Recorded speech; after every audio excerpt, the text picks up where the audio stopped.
Hi Pixie. Hello there.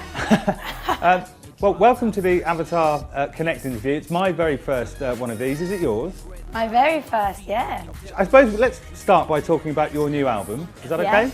Yes, that's good with me. Great, okay. It's called Young, Foolish, Happy, I believe. Yes. And it's named after an old soul song that you're a fan of. Is that correct? That is correct. It's an old soul song by the Tams that I grew up listening to.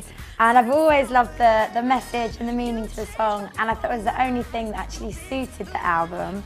Because it's my second album. And also the sound of the album sounds a little bit more soulful. I just thought it was the only thing that suited it. Okay, and I'm glad you mentioned the word soulful because you've got Stevie Wonder and John Legend on there, I understand. I do. They're pretty soulful people. How do you go about getting artists of that calibre to collaborate with you? It is quite crazy how it happened because I'm a massive fan of both of them. Well, Stevie Wonder's my all-time favourite and I'm a big fan of John Legend. And it kind of happened through friends. Like whilst I was in LA, there's always like so much opportunity there. And basically the Stevie Wonder collaboration happened because I bumped into an old friend in a restaurant and he was meeting Stevie Wonder that night. So just as I was about to leave, I turned around and Stevie Wonder walked in and I was like starstruck.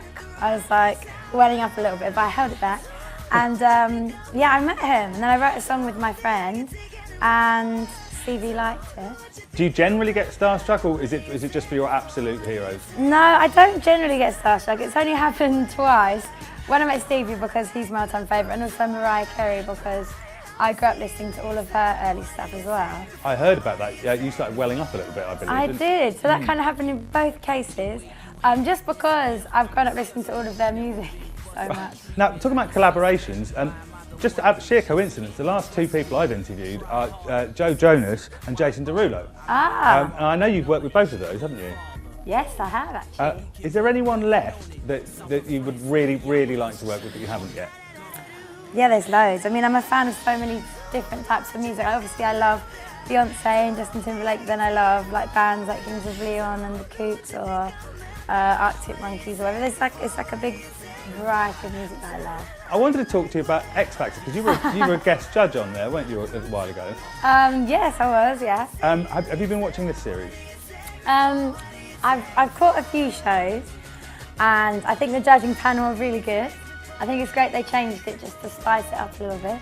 And the contestants I think are really good as well. I need to watch it a bit more to see who my favourite is. But I think there's a few good ones. Absolutely. Now you mentioned the judging panel.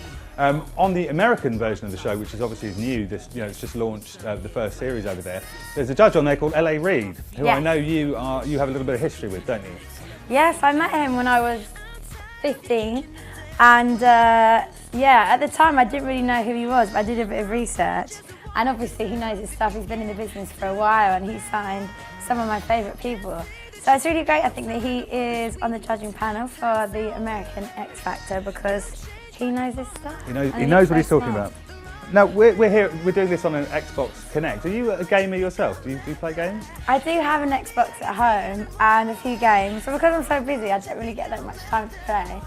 But I grew up playing games, I guess, because my brother is a big gamer, as it were, and so we always used to play growing up. And what, would we like Super Mario karting it and stuff like that? We used to play a lot of Crash Bandicoot. Right. And yeah, we used to play it all the time. My brother's like an expert, like he's really good at them. Like he's completed all the levels and he got like the cheats off the internet or whatever and did really well. He's a hardcore gamer then? Yeah. And just to finish up, we bring it back to your album. Obviously we spoke at the beginning about it being more soulful perhaps than your debut and soul being the kind of thing that you're perhaps really into.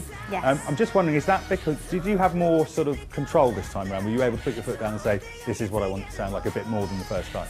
I just feel like, with the first album I started writing when I was 13, 14 and some of the songs that I wrote then made it onto the record. So now that I'm 20, I feel like this album is a lot more relevant to how I'm feeling at the moment. So I started writing this album this year.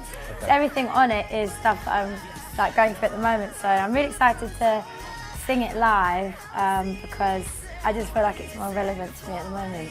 Well, Pixie Lott, thank you very much. Good luck with the album, good luck with the tour, and maybe see you again. Yes, thank you very much. See you soon. Bye.